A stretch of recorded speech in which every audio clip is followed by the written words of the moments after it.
And then there were minutes from the BIAC. Future foundation. Yeah. Okay, Rick, let's go ahead. Okay. So, thanks, Laura. My name is Rick Barrett. I'm an urban planner with MIG and work closely with Laura. And so, thank you again for having us. And I wanted to kind of go through some projects that we looked at from, I would say, a slightly different perspective, more from my background as an urban planner or waterfront planner. So you're going to see images of tall buildings. That is not at all what we're proposing. But I think there's bits and pieces of all of these 6 or 7 projects we're going to look at that I encourage you all to think about. What are kind of the essential core elements that really have some applicability to Redwood City? And some of the key things we've heard about on these previous presentations are really resonating with me, such as access to the waterfront, connecting the waterfront to downtown, connecting the waterfront to people and neighborhoods to the water. And those are all really great things. Recreational, recreation, boating, those are all key elements. So we're going to fly through these projects pretty quickly. And again, we'll have this posted on the website. Okay, great. So a total of 8 projects we want to take a quick look at. So the only one that we have overlap on is Granville Island. And these are going to be a range of sizes. Now the planning area that we're looking at for out here for Redwood City in our harbor is about 100 acres. Some of these are going to be a little bit less. There's one that's a little bit bigger and one that's even 4 or 5 times as big. So just keep in mind the scale. What are some of the essential pieces of each?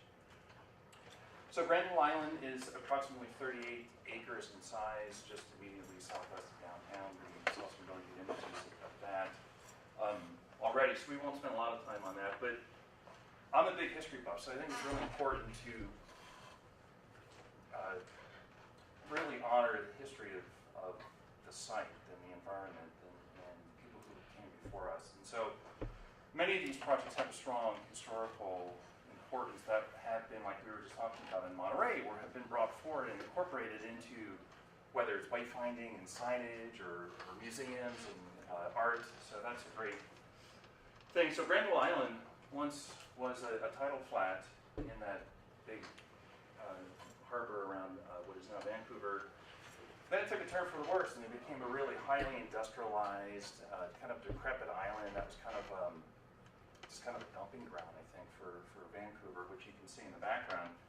So it's pretty astonishing to see, you know, the splendor that everybody recognizes Vancouver for, and then what Granville actually used to look like. And this photograph is not that long ago. It was 1971. So Granville has gone through a pretty significant transition in a matter of, well, probably what was only 20, 25 years at the time of its fruition. And this is what it looks like today.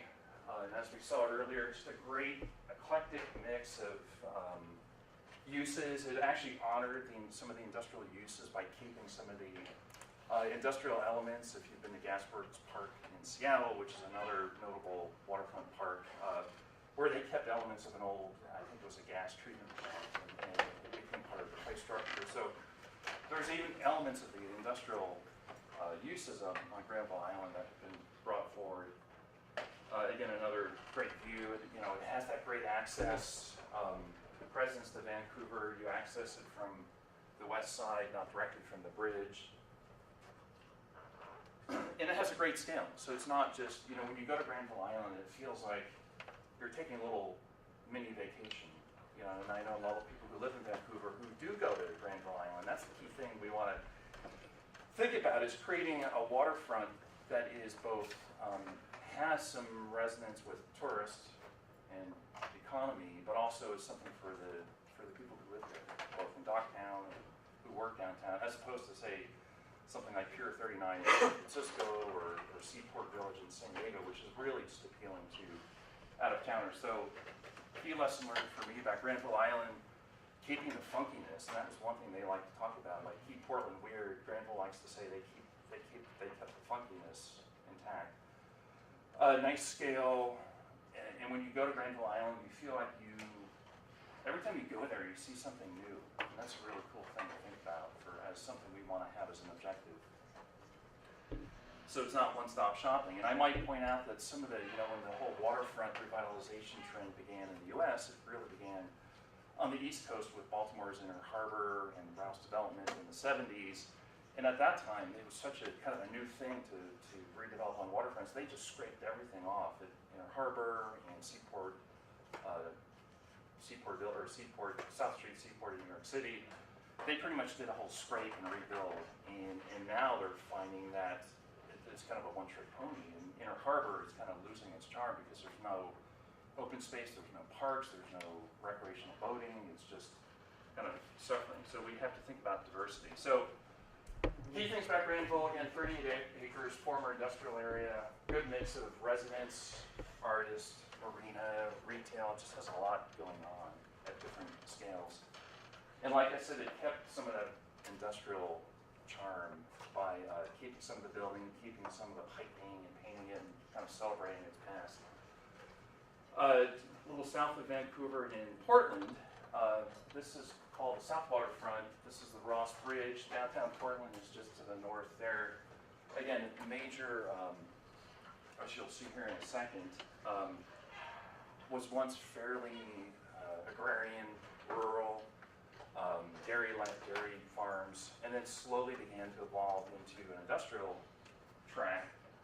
Oops, well, this doesn't quite show, but it did become heavy industrialized, lots of boat shipping related activities, supporting Portland, part of the timber industry. And then over time has become something pretty remarkable even for Portland, which by nature Portland is a pretty, relatively speaking, small scale city, great city to visit.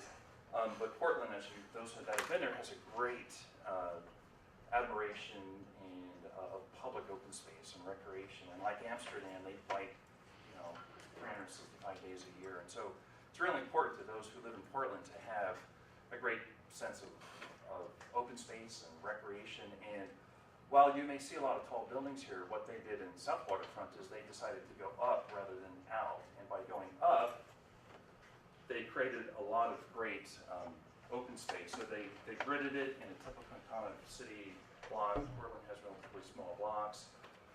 But a key thing, something we've heard about today, and we saw it in Amsterdam, and some of the other examples, is views to the waterfront. And in this case, views from the water back to the hills west of Portland. But they created, again, they built up to keep more open space. And you can see here in the foreground is probably a couple 200 to 250 feet of open space with trails and parks, and it's a really great area. And even though they went up, they kept the view corridors. That was really an important consideration and something we should keep in mind. So this is what it feels like out the water's edge. It's very charming, very small scale. The buildings step down, which is an important thing we saw in Amsterdam and some of the other examples.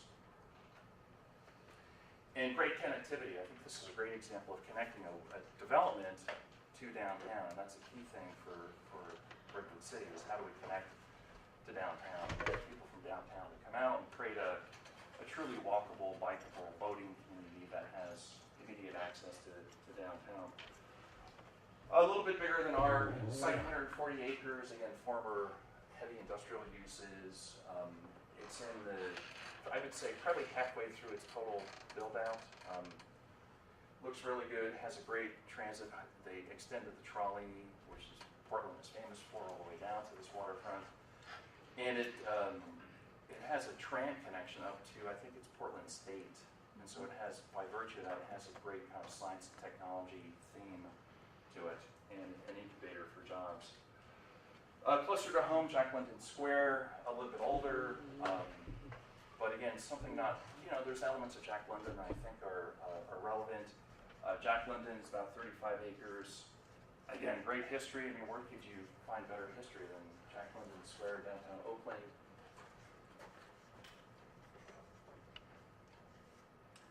In its heyday, it was, highly regarded for shipping, industrial uses, but again, more in vein of like the Inner Harbor in Baltimore and South Street Seaport in New York.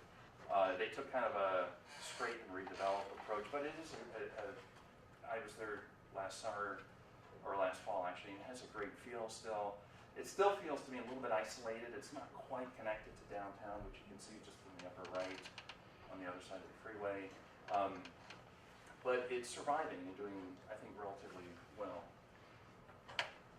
And it is a, you know, it is a strong cultural attraction, and it does both. It has that, it kind of straddles that line of being both a tourist attraction and something for the local residents to both live in, and I have a good friend who used to live there, and to visit from downtown. Again, notable for it because it has a strong entertainment feel, whereas, you know, South Portland was more residential and technology-oriented. Jack London more focused on entertainment. Just a little to the north is something new that's evolving on the Oakland waterfront, which is called Brooklyn Basin. Again, a really strong historical heritage with shipping, and that is being reflected in the new plans. This is what it looks like today from the east, from the west looking east, with Lake Merritt in the background. And what's proposed, and again, I might point out that it is about 64 acres. About half of that is open space. So they went up and preserved more open space, greater connectivity to the water's edge, trails around every building on the waterfront. Former sand and gravel mining business, shipping terminal, kind of a mix of uses over the years. Again, 64 acres, 3,000 units are proposed, so it's fairly heavy on the residential, and 200,000 square foot of retail space. Just moving along fairly quickly here, Chula Vista, which is just south of San Diego, is a significant tract of land, about, actually it's fairly sizable, 500 acres.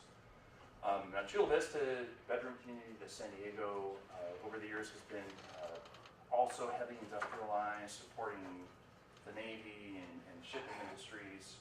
And it has kind of fallen on hard times. So they are, you know, Chula Vista has been struggling with, well, what do we do with our waterfront? The industries are leaving, they're going elsewhere.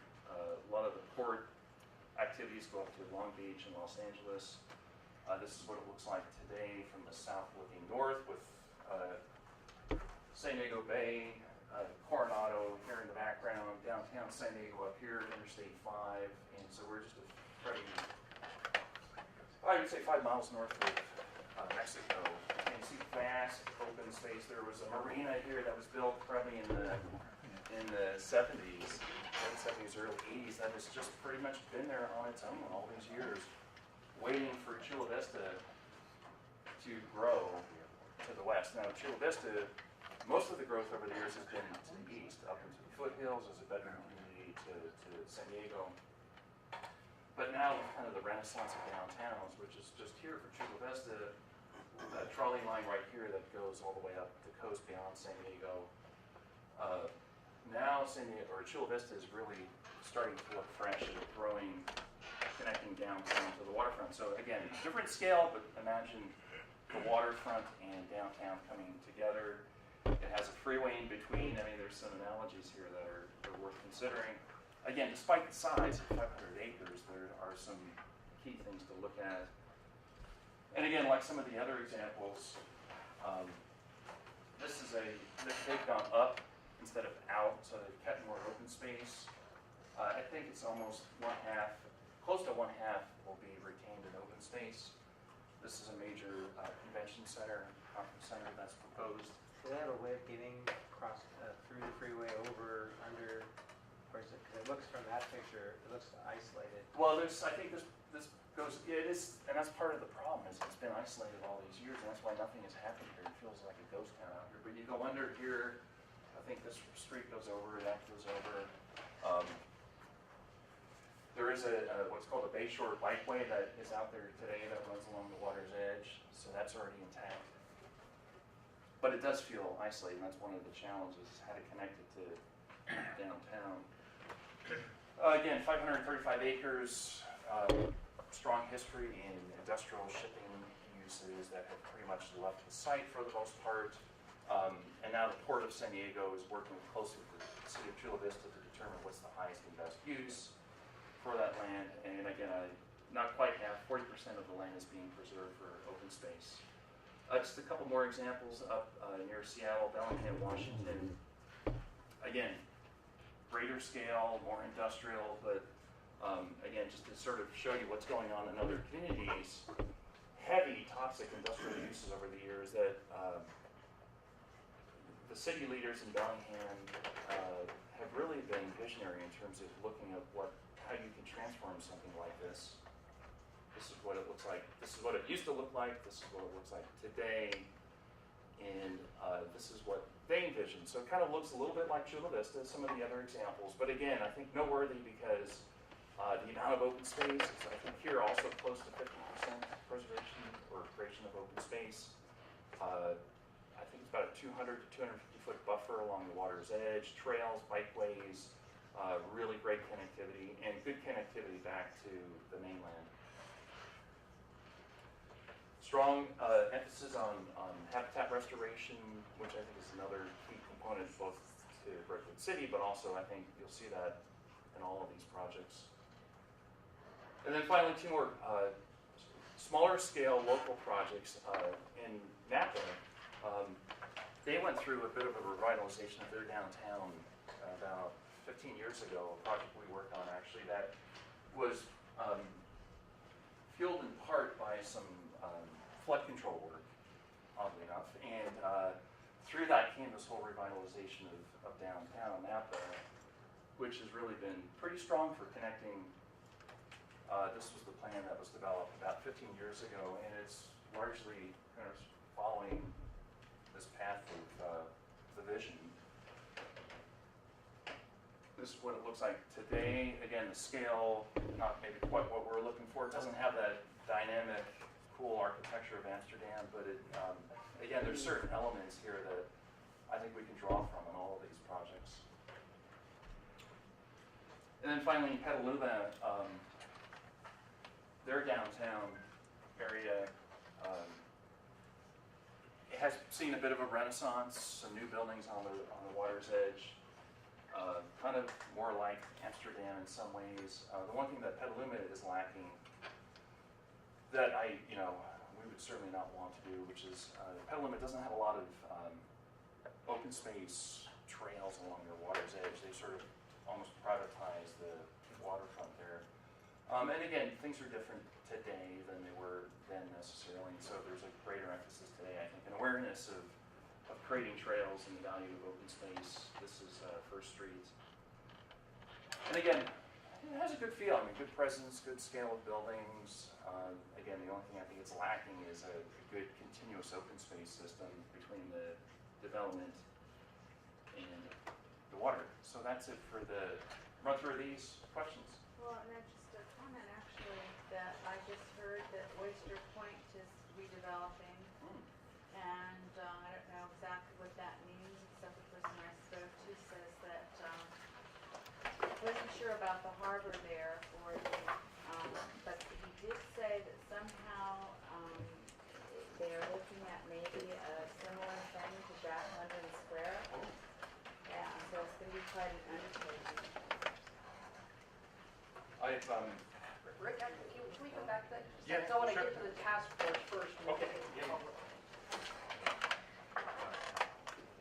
Rick, I have one question. I heard you allude to this in a couple of the different slides. I know this is a sensitive and important issue to the community and stakeholders on the task force is, I think, in a number of the comments you've said, even about Granville, is they've honored the industrial heritage, but is heavy industrial still present and vibrant in any of these examples? And I think that's potentially a clear challenge and opportunity for us to make sure we preserve the opportunity for the industry, which I think is very vital and important to the community and for stakeholders as well. And I think that's one of the unique challenges we face. It would be interesting to look to these other examples and see, have they been successful in that regard,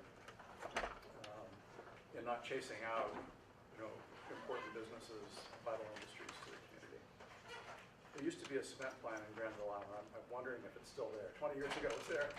I heard somebody mention it around Document, hoping it might still be there for. I'm not sure, but I know it was there. So your point is kind of an open question about keeping some of the existing, some element of I think we'll find it what's a out there value to today. the community to be very sensitive to not just converting and honoring, but really preserving and protecting its industrial business space. which is approximate and adjacent to what we're looking at.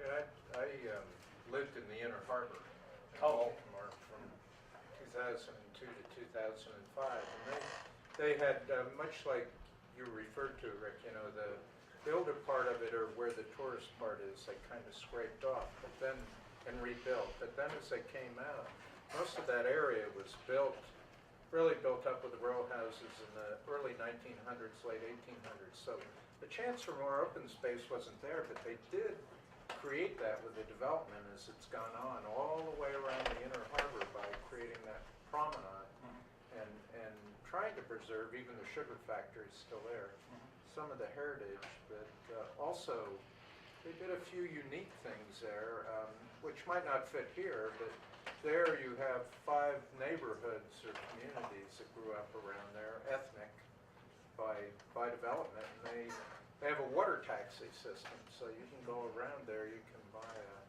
$35 pass for the year, and you can go around to the different neighborhoods using the water taxi, and kind of keeping those communities and the history together, but pretty unique area. And development, as they came in and tried to develop the areas going more toward I-95, when they came in, you have a history of building up the side of the hill, if you will, and Federal Hill, and everybody deserves a view. We kind of experienced that with story poles here. Everybody deserves a view, so when the Marriott came in and tried to build high-rises, they ended up building within the structures, they went toward the water's edge, lower and lower and lower, and large homes. But pretty unique area. Melissa? I'm just curious, Rick, or anybody, were there any particularly noteworthy partnerships that made these things happen, and how long they took around, financing, development, investment? I know that's not really the main topic for tonight's vision, but I can't help but wonder in any of the initial investigation you ran into any new and creative or something instructive for us to be thinking about how to make these things actually come to fruition? Well, I think it's a great question, and something we'll definitely explore. But I think some of this sites probably came about through EPA remediation of hazmat sites, which then led to Fish and Game and Fish and Wildlife and Corps of Engineer being involved in terms of restoration and habitat. So I think it sort of became almost a case of building momentum. But to first get in there in some of these more industrial sites of treating them as cleanup sites. But kind of fast forwarding to today's situation with grants and money, a lot of the money out there today available to cities is through that nexus of healthy living, active recreation, active lifestyle. So to the extent that we can demonstrate that there's a clear connection between where you live and where you work and your personal health, and engaging Kaiser Permanente, for example, and other big health providers has been a major trend lately over the past 2-3 years of that's where some of the money and the grant money has sort of been coming from more recently.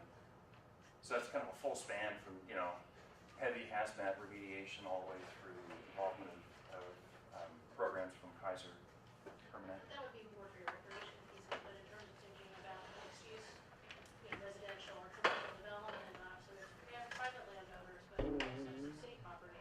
So in order to achieve a holistic vision, loss of redevelopment funds, for example, Yeah. is an issue for us to be thinking about, and how to kind of create partnerships in this process here, so that we really have the momentum. I think you're right.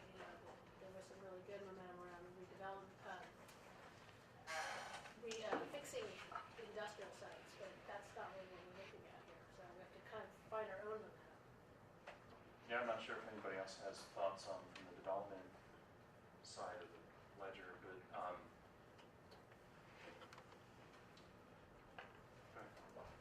I have a different topic. okay. Oh, okay. So So if there's any, Totally. I just wanted to. okay, no, that's a great point. Let's sort of we've noted. We're it. throwing Keep out going. ideas, Yep. all things for us to research and bring back. so thank you. I found that very helpful, and in particular, you got me thinking about Jack London Square. So I lived in Oakland for a number of years, spent a lot of time at Jack London Square, and I've always considered it kind of partially successful. And I've thought over time, why is that? It feels like it should be more successful. And I don't know how it's perceived or by others. But so I thought about what did I do? How do I use it? So as you mentioned, entertainment. There's a movie theater there. There's good nightlife. There's some good clubs and things like that. Saturday market, like an artisan market, farmers market. So it's a nice place to walk around and on kind of the plaza with a lot of little booths and things. When my kids were little, we just want to get them out to the water, look at boats, look at trains. There's a train station there. And some retail. And then for work, I end up going there because the port offices are there, port administrative offices, and there's some conferences. But it never felt like it never feels like there are enough people there, and there's something about it. So what, you maybe think, what might that be? And I kind of settled on a couple of things. One is, and I'm going to say all this because I think it might be a relevant case for us to think about. There are some good things about it. There might be some things, some challenges that we can see too. So one is not enough green space. There's not a compelling public space other than kind of the plaza area, which isn't really compelling in itself, that would bring residents. So it's a good destination for tourists, but I don't know that it's compelling for residents, for the mix of uses. And I think the other big one is access. So you really need to drive to Jack London Square, and it's kind of ironic because it's essentially adjacent to downtown Oakland, but it's separated by the freeway, and there's really nothing that has been done to enable access for bikes and pedestrians across under that freeway.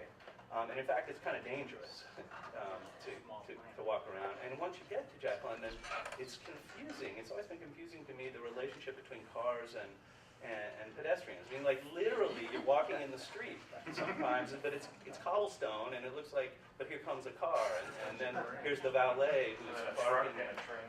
Exactly. So, so those access issues and that how do you deal with the freeway, I think, is a really big one. And analogous To Redwood City. Exactly. So it's both a mix of uses. There's something good, but not wholly right or successful, I think, about the way the uses are. But it's more about the circulation and particularly pedestrians and bikes. Okay, good points. And the downtown connection, and how does it serve residents, really?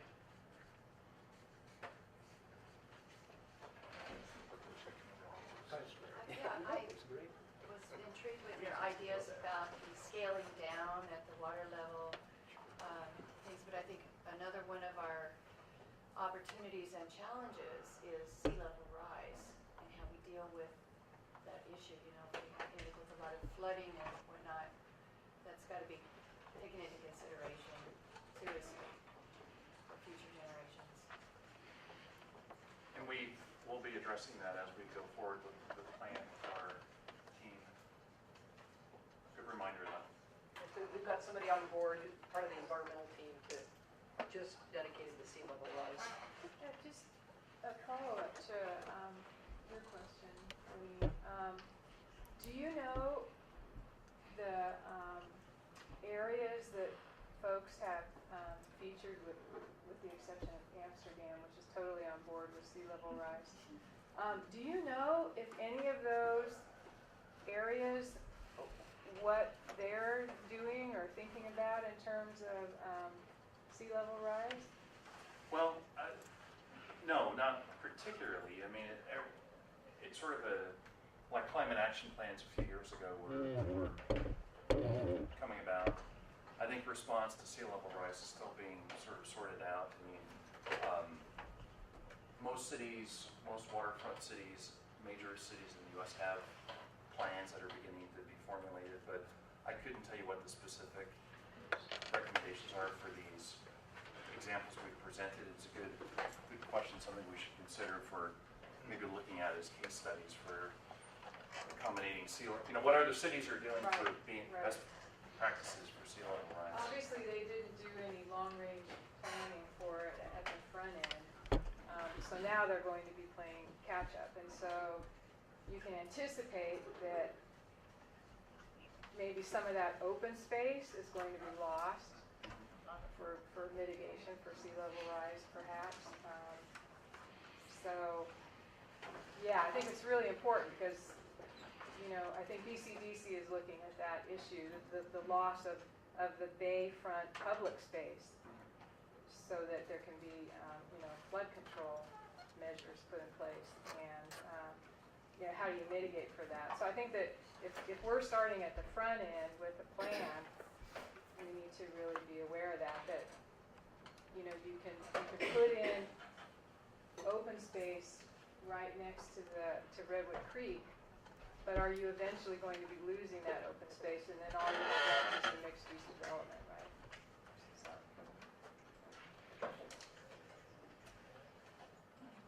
Don't lose land open space. Right. Oh, I think it was just the way we were talking about honor our history.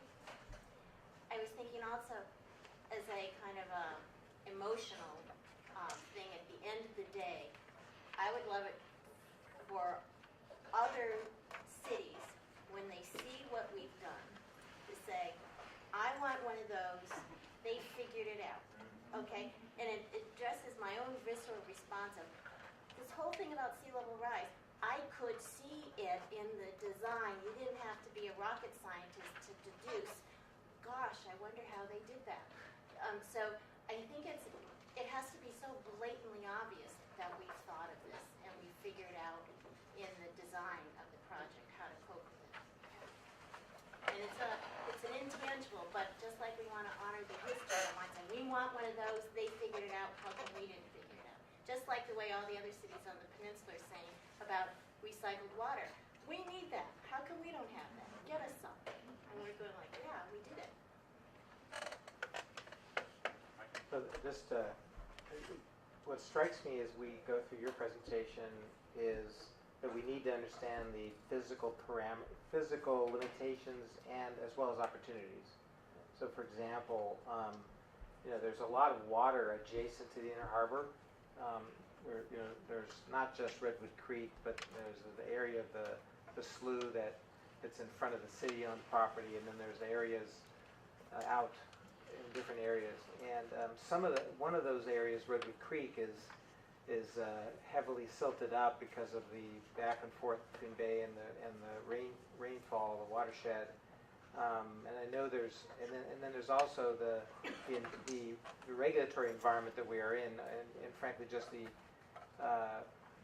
you know, awareness of physical characteristics. We really need to understand on the task force if there's going to be floating water, whether it be structures or liveaboards or whatever, or boats or whatever it might be.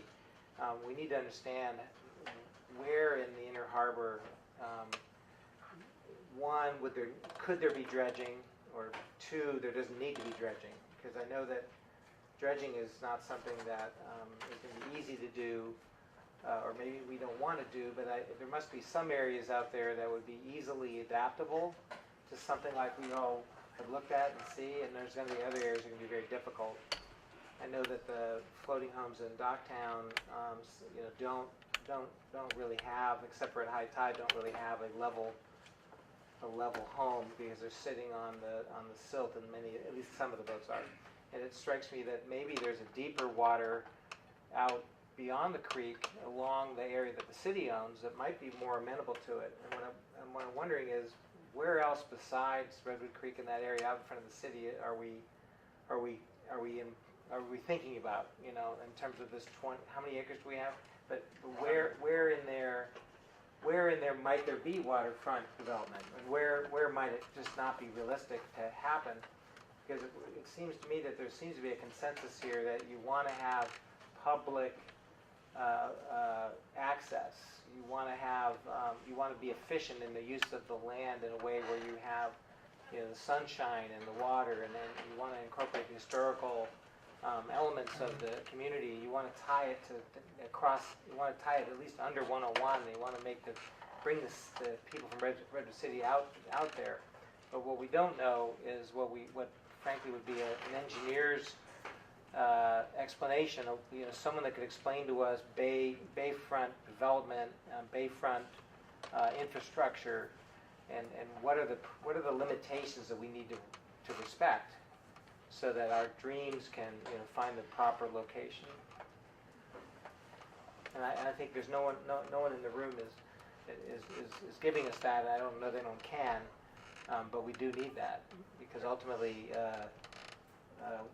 how close to the water can a structure be built, given the soils and given the level of variation in sea level that we need to plan for. So just look forward to getting that kind of information. Yeah, good points. Jeff? So Mike, just a thread to connect there, and also back to some of the examples we've seen. In almost all the examples that we looked at, the depth of water at low tide is much greater than we have right now. Most of you all know in a low tide we have a foot or two of water in some places and don't have much beyond that. One other thing we were talking about yesterday at the Future Foundation meeting was another great resource we have locally, and I don't know if they're here tonight, we tried to reach out to them yesterday, is the Marine Science Institute, which is a nonprofit focused on education, much like a Monterey Bay Aquarium. It's a pretty extraordinary resource. I don't know if anybody's here from there tonight. She'll be here later today. No, Mary Lou's here. Okay, great. So Mary Lou, thanks for coming. And we at BIAC have been thinking, and we've reached out a bit to you, but one potential element, like BIAC, we now hopefully have a little bit more of a solid footing in future because of the city owning the land that BIAC is on. But to my knowledge, MSI is also kind of on a short-term agreement with a private landowner and would probably want to find a permanent home at some point. Probably doesn't have that. Am I reflecting that accurately? Correct. And so one notion I and others have had is maybe we find a place for MSI within this region, which is, again, already a spectacular organization, hopefully like BIAC, but is community-based, education-based, could be another flagship element of this. It does involve, if they bring their research vessel, the Robert G. Brownlee, dredging or thinking about the depth of water in a different way. But I think thinking about this more broadly, boldly, as Carol said, and what uses can really bring spectacular energy, and they are one that I think would just be a great addition to Inner Harbor. That's a great point. I know I've worked on some waterfronts in Orange County, Dana Point Harbor. They have it's the Orange County Marine Institute. It's been a really great just incubator of just getting energy down to the waterfront, which is kind of like some of these other waterfronts, just sort of not really doing much. And then OCMI came in and suddenly now it has this whole cool marine thing going on. So yeah, I think it's a great suggestion. Go. Thanks, Rick. Just to answer your question too, Mike, we have the property directly across from the city there, the 22 acres. And we discussed the possibilities of possibly taking the whole levee out. Why don't you point to that, Rick, so that Rick can understand. Right up in there. So that whole area there, whether this is doable or not, is yet to be explored. But the possibility of opening up the whole end basin of the creek and trying to mitigate moving that upland area, which is considered part of the levee, closer to the Seaport Boulevard side, and have some shoreside parking and things of that nature, and possibly some structures that would be accessible from Seaport. So that's something that just throw out to everyone who's looking at this whole master plan too, and how that 22 acres can be incorporated into it, whether there's a housing component as part of that, which I'll probably present at some point later, because we've looked into that as a possible alternative, and have a lot of information on different alternatives for planned communities that are floating, or whether there's more of a recreational component or open space component, but that is something that I'd like everyone to kind of just get a feel for too. Building on your point, Rich, something that Future Foundation touched on yesterday as well is just the water quality and health of the water. and Mike, I think, was the one who taught me the word to say the prism of water. That's the flow and exchange of water, the volume of that, and increasing that volume of exchange of water creates healthier water. And the notion we were thinking about of your property of allowing that to have a tidal connection could potentially increase the prism of water, the health of the water, the health of the environment in whatever form it may take. We talked about that yesterday as well. Mike. Yeah, no, since Mike and Jeff brought up the D word, thank you. I didn't have to bring it up. But yes, it's dredging. As we get into the discussions, Carol's presentation touched on it a little bit. Infrastructure and the examination of existing infrastructure, future infrastructure is very important. And even if you can't see it, and the depth of water is something that you can't readily see, but it is part, if you're talking about waterfront development, the depth of that water is part of the infrastructure. Whether you dredge it or it's natural, it is part of the infrastructure if you're going to use that waterfront. I'm going to ask the task force a question. We were going to try and adjourn the meeting by 9 o'clock tonight. We haven't had a chance to get to public comment yet. Could we go till about 9:15 and wrap up task force comments and then spend about 25 minutes getting comments from the public? Is there any disagreement with that? So how much more task force comment do we need? Anybody else on the task force have, just on the task force at the table have some comments?